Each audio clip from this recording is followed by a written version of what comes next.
오늘 함께 보실 하나님 말씀은 베드로전서 5장 7절에서 11절까지 말씀입니다.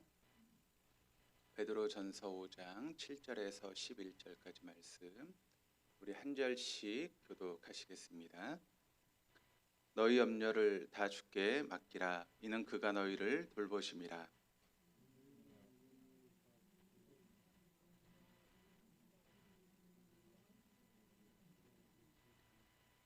너희는 믿음을 굳건하게 하여 그를 대적하라. 이는 세상에 있는 너희 형제들도 동일한 고난을 당하는 줄을 알미라.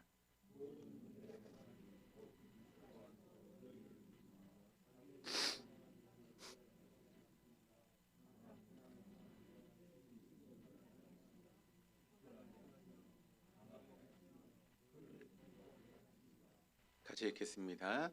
권능이 세세에 무궁하도록 그에게 있을지어다. 아멘.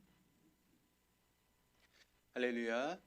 네, 우리 하나님은 날마다 새 일을 행하십니다. 믿으십니까? 날마다 새 일을 행하신 하나님은 특별한 경우를 제하고는 사람을 통해서 일하시죠. 어떤 사람입니까? 영과 진리로 예배하는 사람. 영으로 예배한다라고 하는 것은 성령의 이끄심을 따라 예배하는 것이고, 또 진리로 예배한다라고 하는 것은 진리의 말씀 앞에 우리의 삶을 조정하고 순종하는 것입니다. 오늘도 우리를 이끌어 가시는 그 성령님과 함께 예배하시고, 또 선포되는 진리의 말씀 앞에 여러분의 삶을 조정하시고 또 그 말씀에 순종하심으로 하나님께서 이루어 가시는 새 역사의 주인공으로 우리 모두가 쓰임 받을 수 있기를 주님의 이름으로 축복합니다. 우리가 계속 보고 있는 말씀처럼 성경은 우리 인간을 영, 혼, 몸으로 이루어졌다라고 그렇게 이야기를 하고 있습니다. 그런데 여러분, 영이라고 하는 것은 어떤 역할을 한다고 말씀을 드렸죠? 영을 받아들이는 역할을 하는 것이 우리의 영이다. 그런데 그것이 하나님의 영일 수도 있고 사단의 영일 수도 있다라고 말씀을 드렸죠. 그러니까 영이라고 하는 것은 TV 안테나와 같은 그런 역할이다라고 하는 것입니다. 그래서 하나님의 영을 받아들이기도 하고 사단의 영을 받아들입니다. 우리의 혼은 우리의 육을 통제하게 되어 있죠. 그리고 우리의 육은 혼의 명령을 따라서 삶을 살아가고 또 역할을 수행하게 되는 것입니다. 정리하면 우리의 영과 혼과 몸이라고 하는 것은 질서가 있다라고 하는 것입니다. 그러니까 그런 질서로 하나님께서 우리를 창조하신 것이죠. 그런데 영과 혼과 여러분 몸이 있는데 그 중에 가장 중요한 것은 뭐라고 말씀을 드렸습니까? 혼이다라고 말씀을 드렸죠. 왜 혼이 중요합니까? 그 혼에 하나님께서 자유의지라고 하는 것을 주셨기 때문에 그 자유를 통해서 우리가 선택할 수 있는 것입니다. 하나님의 영을 선택할 것인가, 사단의 영을 선택하실 것인가, 바로 혼이 그것을 정하게 되는 것이죠. 그러므로 우리는 혼에 주목해야 된다라고 말씀을 드렸습니다. 그런데 하나님께서 우리 인간을 창조하실 때 그런 질서 가운데 창조하셔서 그 질서 안에 삶을 살아갈 수 있도록 그렇게 만들어 놓으셨는데, 여러분 우리의 삶을 보면 그 질서 가운데 우리가 살고 있습니까? 그렇지 못하다는데 문제가 있습니다. 왜 그렇다면 하나님께서 만드신 그런 창조의 질서 가운데 우리가 삶을 살고 있지 못하는 것일까요? 그 이유가 무엇 때문에 그렇습니까? 바로 우리 인간이 타락했기 때문에 그렇다라고 말씀을 드렸습니다. 영은 혼을 다스리고 또 육은 혼의 통제를 받을 수 있도록 그렇게 하나님께서 우리를 창조하셨는데, 그런데 인간의 타락함으로 인해서 그런 모든 질서들이 깨어지고 말게 되었다라고 하는 것이죠. 이렇게 우리의 영이 하나님 영 대신에 사단의 영을 받아들이게 되자 하나님이 정해놓으신 경계선이 있는데 그 경계선을 넘어버리게 되었습니다. 그러니까 절대 해서는 안 된 일들을 우리 인간이 하게 된 것이죠. 그러면서 우리 인간이 타락하게 된 것입니다. 그러니까 타락이라고 하는 것을 우리가 본질적으로 보면 타락은 무엇인가 하면 바로 하나님께 대한 반역이다라고 이야기할 수 있습니다. 하나님의 다스림 안에 있어야 될 인간이 질서를 깨고 타락한 것이 바로 반역이죠. 그래서 그 반역의 결과 우리 인간 안에 있는 모든 질서들이 깨어지고 말았다는 것입니다. 그 질서가 깨어지면서 평화를 누리고 살아야 될 우리 인간들에게 평화가 잃어버리게 되었고 혼란과 어지러움 가운데 삶을 살게 된 것입니다. 그렇다면 아담과 하와가 여러분 그렇게 사단의 영을 받아들였는데 왜 아담과 하와가 사단의 영을 받아들였을까요? 왜 사단의 유혹에 여러분 아담과 하와가 넘어갔습니까? 우리가 그것을 성경을 찾아보면 그것은 바로 먹음직하고 보암직 같고 탐스러웠기 때문에 그 아담과 하와가 선악과를 따먹게 되었다라고 하는 것이죠. 하나님이 결코 선악과를 따먹어서는 안 된다라고 하는 경계선을 주어줬지만 그 선악과가 먹음직하고 보암직하고 탐스럽게 여겨졌기 때문에 그 하나님의 세워놓으신 경계를 뛰어넘어서 선악과를 따먹게 된 것입니다. 그런데 여러분, 그 사단의 영이 바로 인간의 혼 속에 역사하기 시작하니까 그렇게 변하게 된 것입니다. 그렇다면 그 아담과 하와가 여러분 처음 그 선악과를 보았습니까? 그렇지 않죠. 계속해서 선악과를 보며 살았습니다. 그런데 하나님의 영이 그 아담과 하와 속에 있을 때는 그 선악과를 봤음에도 불구하고 그것이 먹음직하고 또 보암직하고 탐스럽게 여기지 않았습니다. 그런데 사단의 영이 아담과 하와 속에 들어오기 시작하자 그 선악과가 먹음직, 보암직, 탐스럽게 여기게 되면서 그 선악과를 따먹게 된 것입니다. 그러므로 하나님의 영이 다스릴 때 인간은 하나님의 그 은혜 안에서 평화롭게 삶을 살아갈 수 있었지만 사단의 영이 들어오자 모든 질서가 깨어지고 죄를 범하게 되면서 타락하기 시작하게 되었다는 것입니다. 그렇습니다. 사단의 영을 받아들인 우리의 혼은 마치 뭐하고 똑같은가 하면 여러분 우리가 이제 핸드폰을 사용하지 않습니까? 그런데 가끔 문자가 들어옵니다. 근데 거기에 이제 링크가 걸려서 들어오죠. 근데 잘못된 이제 링크를 우리가 클릭하게 되면 어떤 일이 벌어지죠? 피싱이라 그래가지고 그런 악성 프로그램이 깔리게 됩니다. 그럼 그것 때문에 우리 카드에서 뭐 돈이 빠져나가기도 하고 또 은행에서 이렇게 돈이 빠져나가는 그런 일들이 생기게 되죠. 그러면서 전화기를 못 쓰게 되는 경우들이 있습니다. 그러니까 우리의 혼이 여러분 사단의 영을 받아들이면 그런 일들이 우리에게 벌어지게 된다는 것입니다. 그때부터 어떻게 되는가 하면 우리는 사단이 이끄는 대로 끌려다니는 그런 모습이 되게 되는 것이죠. 마치 소가 코에 코걸이를 걸고 주인이 끄는 대로 끌려다니는 것처럼 우리는 사단에게 그렇게 끌려다니는 인생이 되어줄 수밖에 없다는 것입니다. 그래서 절대로 따먹어서는 안 된다고 생각했던 선악과를 따먹기 시작한 것이죠. 그래서 그 선악과가 갑자기 먹음직하고 또 보암직하고 탐스럽게 여겨지게 되는 것입니다. 근데 여러분 이것이 아담과 하와를 공격했던 사단의 방법인데 지금도 동일하게 그런 방법으로 아담과 하와를 공격했던 그 사단이 지금도 우리를 공격하고 있다라고 하는 것을 우리는 놓치지 말아야 됩니다. 사단은 육신의 정욕, 안목의 정욕, 이생의 자랑을 가지고 우리를 미혹하고 있습니다. 우리의 욕을 통해서 끊임없이 우리를 미혹하고 있는 것이죠. 요한일서 2장 16절 말씀을 같이 한번 읽어보시겠습니다. 이는 세상에 있는 모든 것이 육신의 정욕과 안목의 정욕과 이생의 자랑이니 다 아버지께로부터 온 것이 아니요 세상으로부터 온 것이라. 그러니까 사단이 우리를 시험하는 공식은 아담과 하와 때나 지금이나 동일하다는 것이죠. 또 예수님이 오실 때까지 사단은 그런 모습으로 우리를 공격할 것입니다. 먹음직, 육신의 정욕, 보암직, 안목의 정욕, 탐스러움, 이생의 자랑, 그것을 가지고 여러분 우리를 계속해서 공격하게 될 것입니다. 그런데 여러분 그 사단의 공격에 우리가 넘어감으로 인해서 어떤 일이 벌어지고 있습니까? 영과 혼과 몸의 그 질서가 다 깨어지고 말았다는 것입니다. 그리고 반역의 역사가 일어나게 되었죠.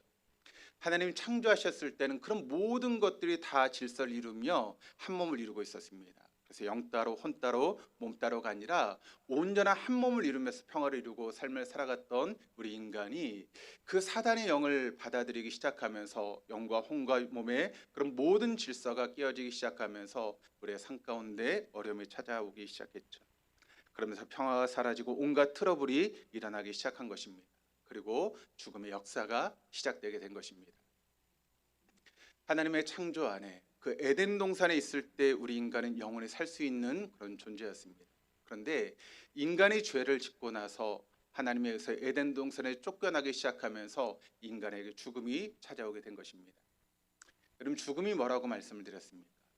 죽음은 분리다라고 말씀을 드렸죠. 그런데 그 분리는 3단계를 통해서 우리에게 찾아온다라고 말씀을 드렸습니다.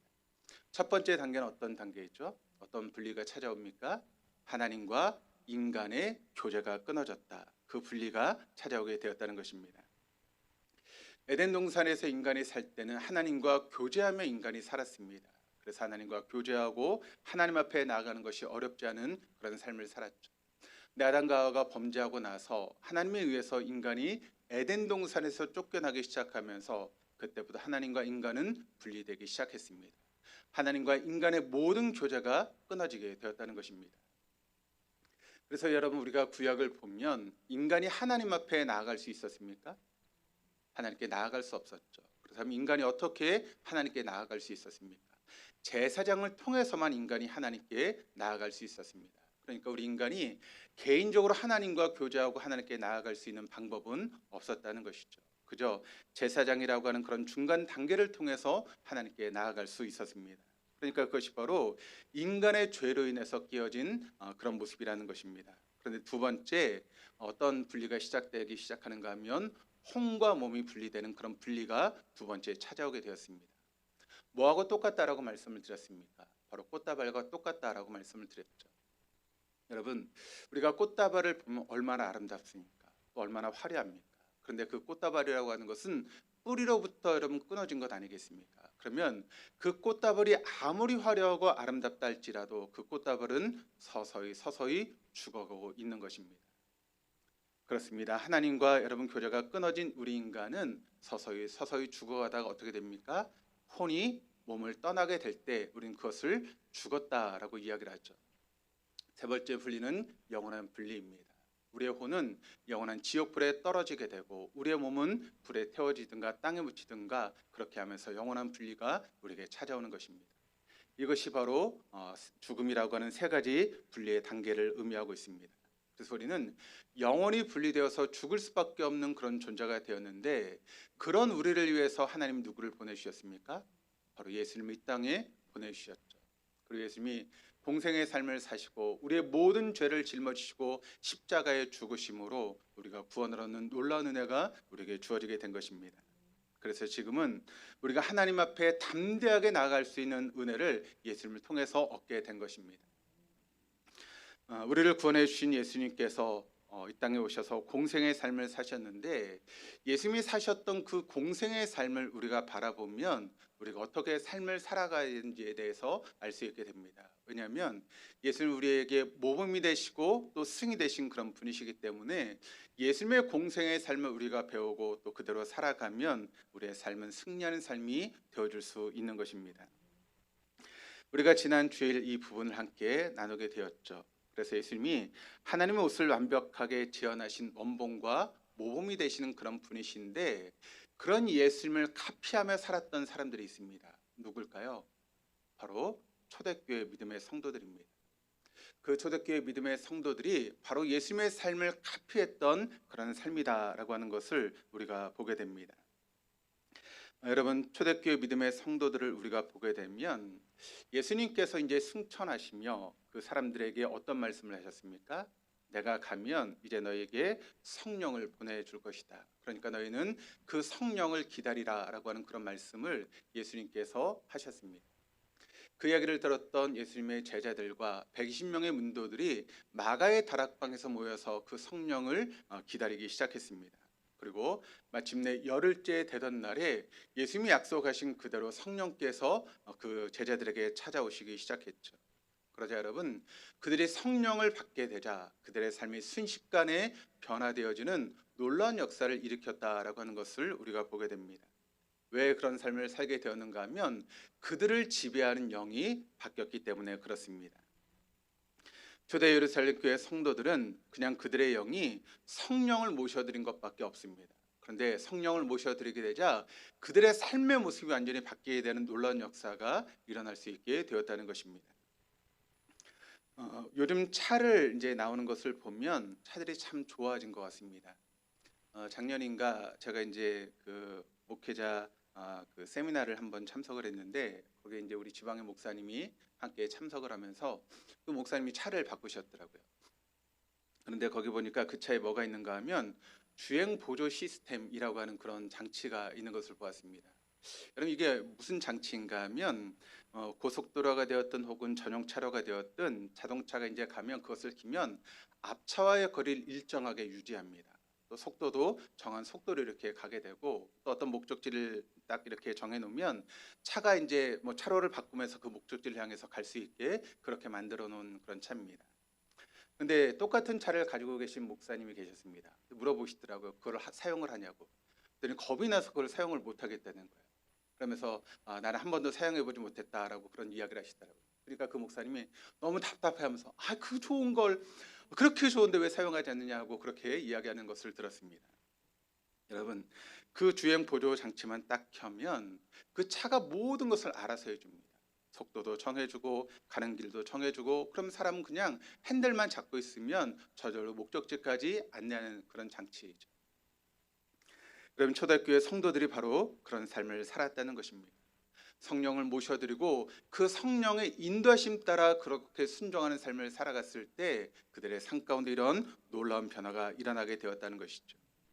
그 안에 성령님이 찾아오셨습니다. 그리고 성령이 이끄시는 대로 그렇게 삶을 살았습니다. 그때부터 초대교회 성도들은 이전과 전혀 다른 새로운 삶을 살 수 있게 되었다는 것입니다. 그런데 여러분, 초대 예루살렘 교회 성도들을 대표하는 사람이 있었죠. 누굴까요? 바로 베드로라고 하는 예수님의 제자죠. 따라서 베드로를 우리가 보면 초대교회 믿음의 선배들이 어떤 삶을 살아갔는지를 우리가 발견할 수 있게 되는데, 그래서 오늘은 여러분과 함께 베드로에 대한 말씀을 함께 나누면서 은혜를 나누려고 합니다. 베드로에 대한 말씀이 많이 나오는 것이 바로 사도행전 2장에서 10장까지의 말씀을 통해서 베드로에 대한 이야기가 많이 기록되어 있습니다. 그런데 여러분, 이 베드로가 성령을 체험하기 전에 원래 베드로의 이름은 어떤 이름이었습니까? 시몬이라고 하는 그런 이름이었죠. 시몬이라고 하는 이름의 뜻은 어떤 뜻이죠? 갈대라고 하는 그런 뜻입니다. 그런데 여러분, 사실 베드로의 인생을 살펴보면 그 이름처럼 여러분 갈대와 같은 인생을 살아갔던 것이 바로 시몬이라고 하는 그런 사람입니다. 그래서 그는 상황에 따라서 기복이 심하고 상황에 따라서 이리저리 흔들리는 갈대와 같은 인생을 살아갔습니다. 근데 예수님께서 그런 베드로를 제자로 부르셨죠. 그리고 나서 가장 먼저 한 일이 뭡니까? 그 이름을 바꿔주셨습니다. 시몬에서 뭐로요? 베드로로. 베드로라고 하는 이름의 뜻은 뭐죠? 반석이라고 하는 그런 뜻입니다. 그러니까 예수님이 그 이름을 바꿔준 의미는 무엇인가 하면, 베드로야, 너는 이리저리 흔들리는 갈대와 같은 인생이 아니라 어떤 것도 흔들리지 않는 반석과 같은 인생을 살아가야 돼라고 하는 그런 의미로서 예수님이 그 시몬이라고 하는 이름을 베드로라고 바꿔주신 것입니다. 그렇다면 여러분, 예수님께서 그 이름을 바꿔주셨을 때 베드로가 반석 같은 인생을 살았습니까? 어떻습니까? 반석 같은 인생을 베드로가 살았습니까? 그렇지 않습니다. 예수님이 이름을 바꿔주셨지만 예수님의 공생의 기간 동안 베드로의 모습을 보면 여전히 갈대 같은 인생을 살아갔던 것이 바로 베드로의 모습이었다는 것이죠. 그래서 예수님이 십자가를 앞에 두고 마지막 만찬을 나누던 자리에도 여전히 베드로는 시몬과 같은 그런 모습이었습니다. 예수님이 제자들에게 이야기를 하죠. 너희 여기 12명의 제자들이 있는데 너희들 다 나를 버릴 거야. 그때 베드로는 화가 났습니다. 아니, 주님이 나를 몰라서 그런 이야기를 하시나라고 화가 났습니다. 그리고 후원 장담하면서 베드로가 주님께 어떤 이야기를 합니까? 주님, 다른 사람이 다 주님을 버린다 할지라도 저는 결코 주님을 버리지 않을 것입니다. 저는 주님이 죽는 자리까지 따라갈 것입니다 라고 그렇게 후원 장담했습니다. 그런데 여러분, 결국 어떻게 되었습니까? 불과 몇 시간 지나지 않아서 그 예수님을 3번이나 저주하며 부인했던 것이 바로 베드로의 모습이었다라고 하는 것을 우리가 보게 되죠. 그런데 여러분, 한번 생각해 보시길 바랍니다. 그렇게 내가 죽는 데까지 주님을 따라가겠다라고 호언장담했던 그 베드로의 모습도 여러분 100% 베드로의 모습이고, 또 3번씩이나 예수를 모른다고 부인했던 모습도 100% 베드로의 모습입니다. 그리고 대성통곡 같은 모습도 베드로의 진짜 모습이죠. 이것이 바로 베드로의 진면목입니다. 이리저리 흔들릴 수밖에 없는 것이 바로 베드로의 모습이라는 것이죠. 여러분, 우리는 어떻습니까? 그건 베드로의 이야기고 우린 정말 반석 같은 삶을 살아가십니까? 그럼 어떠세요? 여러분, 흔들리지 않으시고 언제나 반석같이 믿음으로 여러분 든든하게 서 계십니까? 여러분, 베드로의 이야기가 결국 저와 여러분의 이야기 아니겠습니까? 우리가 구원을 받았지만 하나님의 거룩한 영을 받아들이지 않으면 우리의 삶도 여전히 흔들릴 수밖에 없는 그런 인생을 살아갈 수밖에 없다는 것입니다. 그런데 여러분, 그렇게 갈대와 같이 흔들렸던 베드로가 성령을 모셔드리게 되자 그의 삶이 완전히 새로워지게 되는 것을 우리가 성경의 모습을 통해 보게 됩니다. 베드로의 영이 성령을 모셔드린 모습이 사도행전 2장 14절 이후에 쭉 나오고 있는데, 거기 보면 이렇게 증거합니다. 2장 14절에서 36절까지 말씀을 보시면 많은 사람들 앞에 설교하고 있는 베드로의 모습이 나오고 있고, 또 3장 1절로 10절까지 말씀을 보시면 나면서부터 걷지 못했던 안진뱅이를 고치는 베드로의 모습이 나오고 있습니다. 또 3장 11절로 26절까지 말씀을 보시면 솔로몬 행각에서 설교하고 있는 베드로의 모습이 기록되고 있습니다.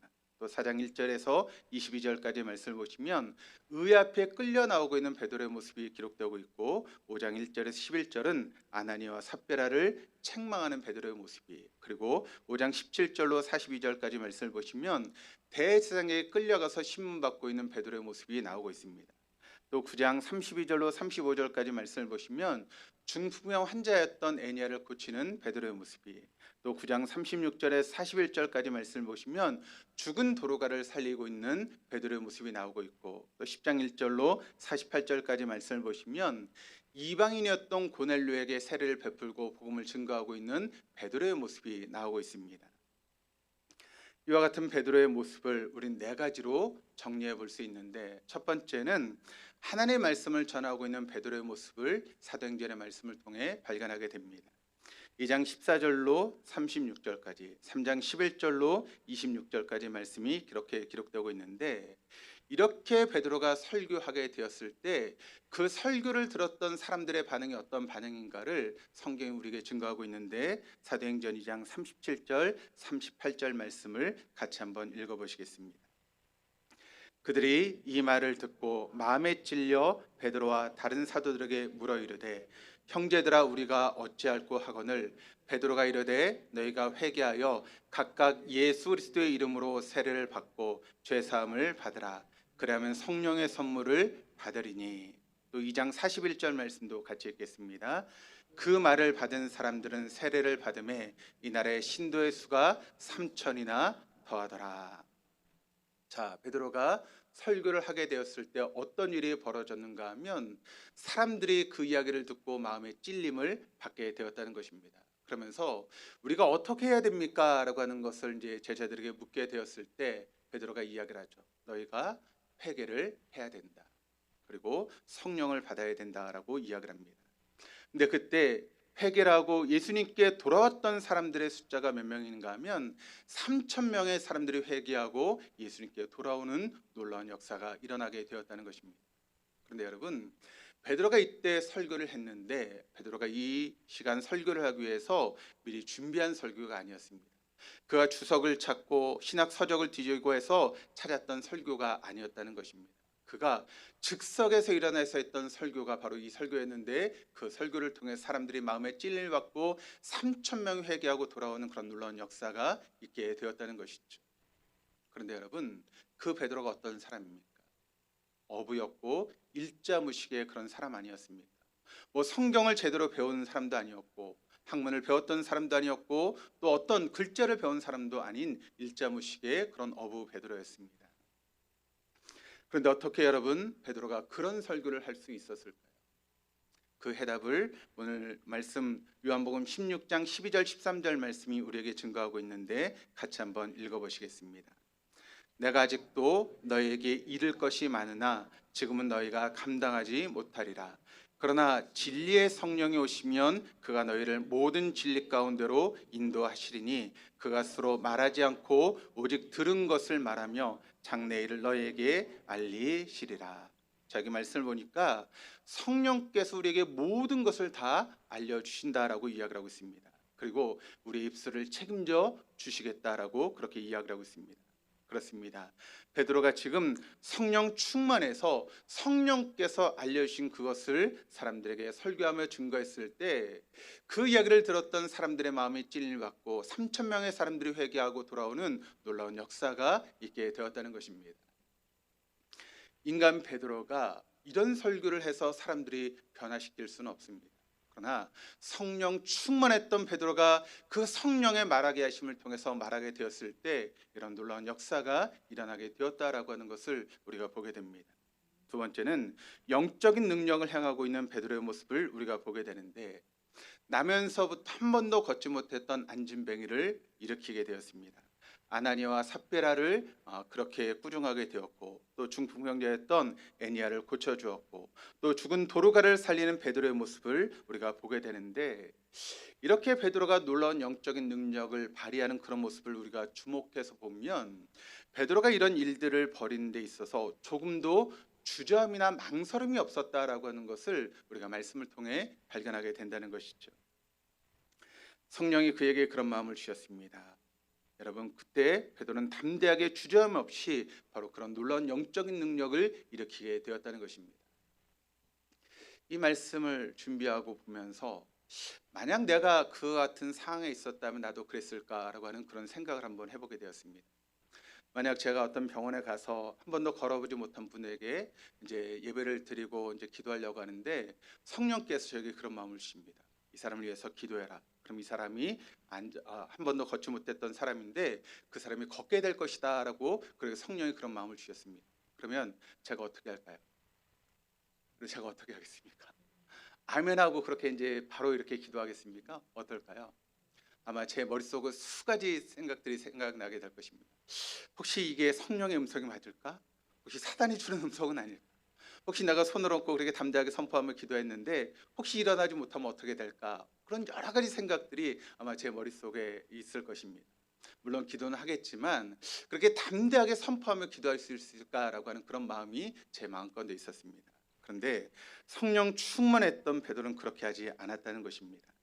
전혀 주저하지도 망설이지도 않고 담대하게 여러분 기도하는 베드로의 모습을 우리가 발견하게 됩니다. 왜 그럴까요? 베드로는 지금 성령 충만했습니다. 그리고 그가 기도할 때 어떤 자기의 능력이나 의지로 하는 일이 아니었다는 것입니다. 자기는 철저하게 죽고 자기 안에 이제 살아 역사하시는 성령께 철저하게 순종하면서 그 놀라운 영적인 일을 베드로가 해나갔다라고 하는 것을 우리가 잊지 말아야 하는 것이죠. 또 세 번째 모습은 대적자들에게 신문을 받고 있는 베드로의 모습을 우리가 보게 되는데, 의회 앞에서 베드로가 설교하게 되었을 때 그 일 때문에 베드로가 사람들에게 잡혀오게 됩니다. 그리고 대제사장들과 또 의회 앞에서 신문을 받고 있는 그런 모습이 4장과 5장에 나오고 있는데, 4장 7절로 12절까지 말씀을 좀 길지만 같이 한번 읽어보시겠습니다. 사도들을 가운데 세우고 묻되 너희가 무슨 권세와 누구의 이름으로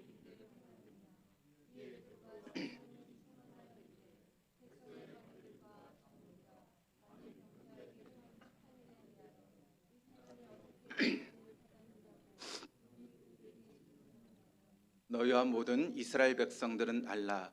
너희가 십자가에 못 박고 하나님이 죽은 자 가운데 살리신 나사렛 예수 그리스도의 이름으로 이 사람이 강건하게 되어 너희 앞에 섰느니라.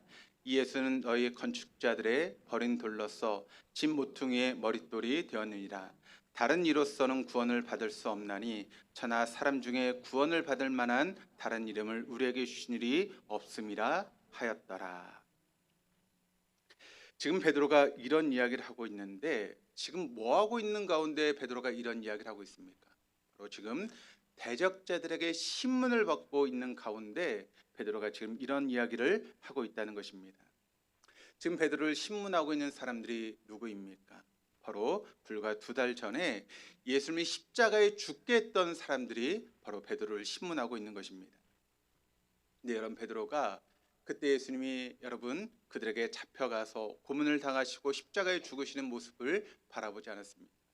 그 모습을 바라봤던 베드로는 자신도 그렇게 죽게 될까봐 예수님 십자가에 달려 죽으신 후에 무서워서 방문을 꽁꽁 걸어 잠그고 한 발자국도 밖으로 나가지 못했던 사람이 바로 베드로였습니다.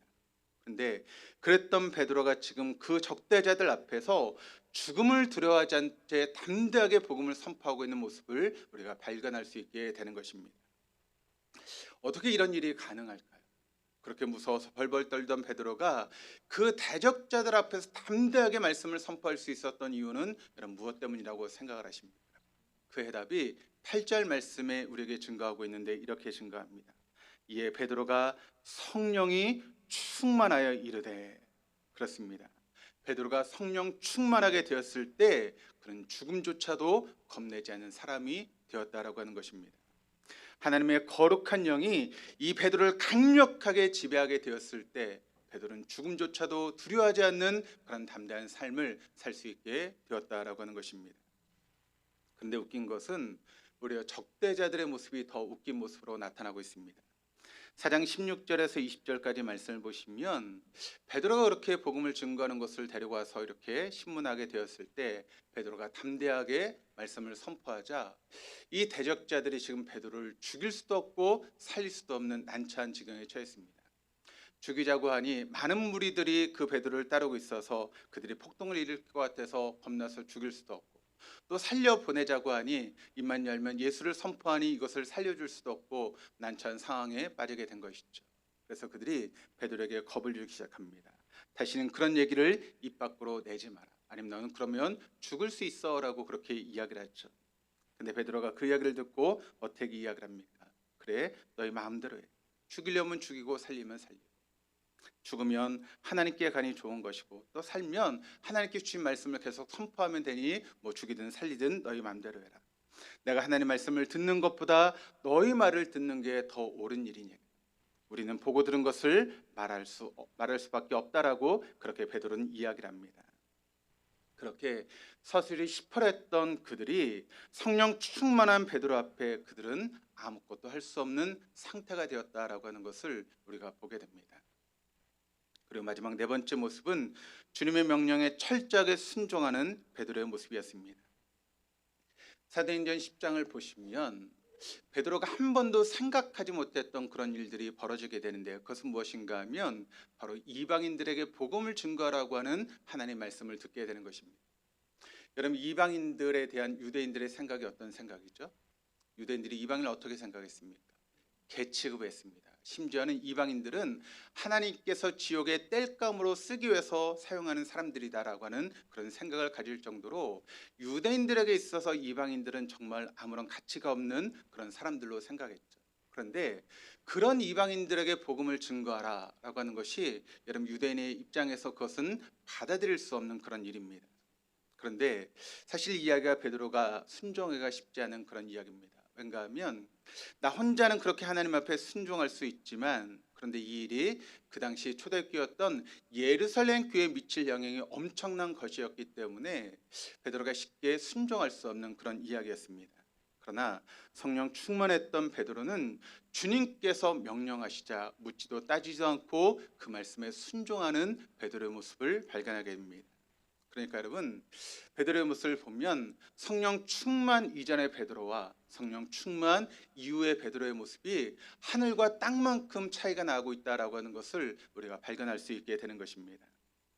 이런 전 이해를 가지고 오늘 본문의 말씀을 보시면, 오늘 본문의 말씀은 어떤 말씀인가 하면 베드로가 순교 직전에 쓴 것으로 알려지고 있는 그런 말씀입니다.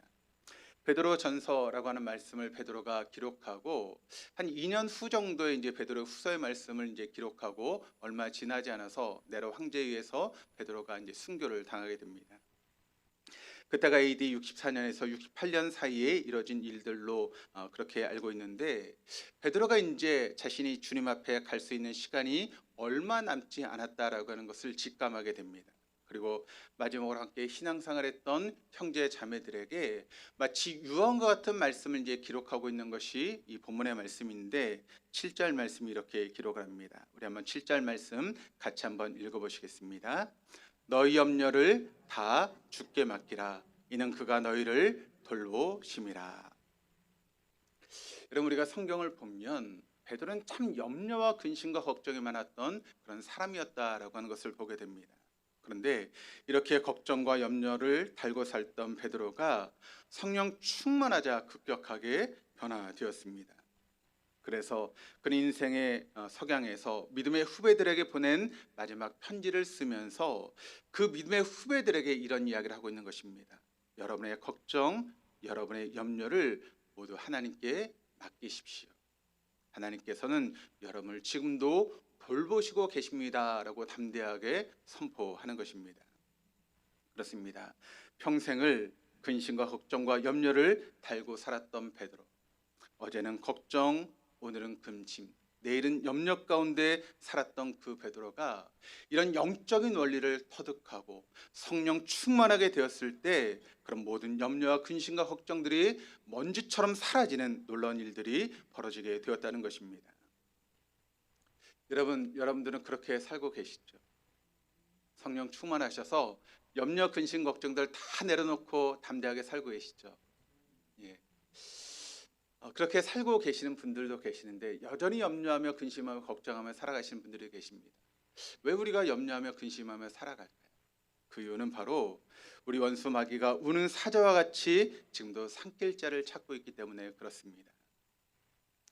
여러분, 우리 원수 마귀인 사단은 우리를 천국 가는 것을 막을 수는 없습니다. 그런데 그 사단이 할 수 있는 일은 무엇인가 하면 세상 사는 동안 우리를 미혹해서 걱정과 염려를 달고 살게 만드는 것이 바로 사단의 미혹이라는 것입니다.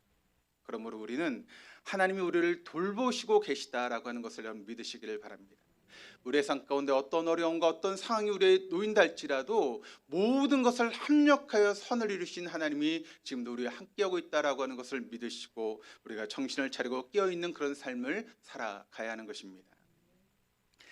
1세기 초대교회 기독교 문서들을 보면 예수님을 사랑했던 그런 사람들의 제자들의 모습이 나오고 있는데 근데 그 문서 속에서 아주 흥미로운 그런 사실을 우리가 발견하게 됩니다. 그것은 무엇인가 하면 티테디오스라고 하는 이름들이 참 많이 등장하고 있다라고 하는 것입니다. 티테디오스 요한, 티테디오스 베드로, 티테디오스 바울이라고 하는 그런 이름들이 많이 나오고 있다는 것이죠. 그런데 이 티테디오스라고 하는 이 이름의 뜻이 무엇인가 하면 결코 염려하지 않는 사람이라고 하는 그런 뜻입니다. 그러니까 여러분, 티테디오스라고 하는 것은 어떤 이름을 나타내는 것이 아니라 별명이다라고 이야기할 수 있는 것이죠. 근데 초대교회 여러분, 왜 이런 이름을 가지고 있는 사람들이 그토록 많았을까요? 그것은 바로 예수 그리스도를 자신의 구주로 영접하고 믿게 되었을 때 그들은 그들의 모든 염려를 다 주님께 맡길 수 있었고 그들을 지긋지긋하게 따라다녔던 그 염려로부터 해방될 수 있게 되었다라고 하는 것입니다. 그래서 결코 그들은 염려하지 않는 그런 사람으로 변화될 수 있었다라고 하는 것을 그들은 알기 때문에 그런 삶을 살게 되었다는 것이죠. 그렇습니다. 거룩한 영이신 성령께서 우리를 지배하게 될 때 우린 모든 근심, 걱정, 염려들을 다 주님께 내려놓고 하나님 주시는 기쁨과 평강 가운데 삶을 살 수 있는 능력이 우리에게 주어지게 된다라고 하는 것을 여러분 믿으시기를 바랍니다. 그래서 여러분 초대교회 성도들의 모습을 보면 그런 삶을 살게 된 것입니다. 그런데 여러분 우리가 그런 삶을 살 수도 있지만 우리가 성령을 초청하고 그 성령을 모셔드리지 않으면 그때부터 우리 혼은 모든 염려와 근심과 걱정을 달고 살 수밖에 없게 되는 것입니다. 그런 우리의 삶은 결코 평안할 수 없죠.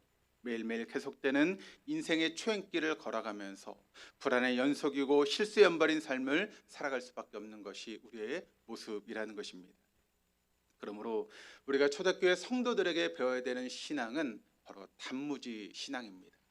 단순하고 무식하고 지속적으로 그런 삶이 우리에게 필요하다는 것입니다. 하나님의 영이 그들 가운데 임하는 순간 오직 그들은 단순하게 반응하면서 신앙의 삶을 살아갔다는 것입니다. 그야말로 신호등 신앙이었죠. 주님 말씀하시면 내가 나아가리라. 주님의 뜻이 아니면 내가 멈춰서겠다라고 하는 그런 신호등 신앙을 가지고 살아갔던 것이 바로 초대교회 성도들의 모습이었다는 것입니다. 그렇게 새로운 삶을 맛보기 시작한 그들은 순간순간마다 성령님을 초청했습니다. 성령님 내게 오시옵소서. 성령님 나를 이끌어 주옵소서. 순간순간마다 성령을 초청하는 그런 삶을 살았습니다. 그리고 성령을 받아들였고 성령께서 그들의 연약한 부분들을 책임지시면서 그들의 능력의 삶을 살아갈 수 있도록 그렇게 만든 것입니다. 그래서 배운 것도 없고 가진 것도 없고 도망자의 신세를 살았던 그 초대교회 성도들이 그런 초대교회 성도들을 세상에 감당하지 못하는 그런 능력의 삶을 살 수 있었던 원인이 바로 거기 있었다라고 하는 것을 우리는 잊지 말아야 되는 것입니다. 그렇습니다, 여러분. 신앙생활은 결코 복잡하지 않습니다. 신앙생활은 단순하면 단순할수록 능력이 나타난다라고 하는 것을 여러분 믿으시기를 바랍니다. 그저 성령이 이끄신 대로 순종하는 삶을 그렇게 단순하게 살아가면 여러분의 삶은 능력 있는 삶이 되어진다라고 하는 것을 여러분 믿으시기를 바랍니다. 빌립보서 2장 13절 말씀, 너희 안에서 행하신 일은 하나님이시니 자기의 기쁘신 뜻을 위하여 너에게 소원을 두고 행하게 하시나니. 그렇습니다. 우리의 영이 하나님의 영을 받아들이는 순간 그때부터 우리의 혼은 어떻게 하면 하나님을 기쁘시게 해드릴 것인가를 우리가 소원하게 되고 이것만을 생각하게 된다는 것이죠. 그래서 그 혼은 육을 지배하고 육은 온전히 하나님의 뜻대로 실천할 수 있는 그런 삶을 살게 만들게 된다는 것입니다. 왜 우리가 그런 삶을 살아가야 됩니까? 15절 말씀, 이는 너희가 흠이 없고 순전하여 어그러지고 거스린 세대 가운데 하나님의 흠없는 자녀로 세상에서 그들 가운데 빛들로 나타나며. 그렇습니다. 이 자리에 계신 우리 동덕교회 모든 성도들이 세상에서 별과 같이 빛나는 인생을 살아갈 수 있는 우리 동덕교회 모든 교우들 다 될 수 있기를 바랍니다. 그러기 위해서 성령을 초청하시고 그 성령이 인도하신 대로 순종하며 단순한 삶을 살아갈 수 있는 저 여러분 우리 모두가 될 수 있기를 주님의 이름으로 축복합니다.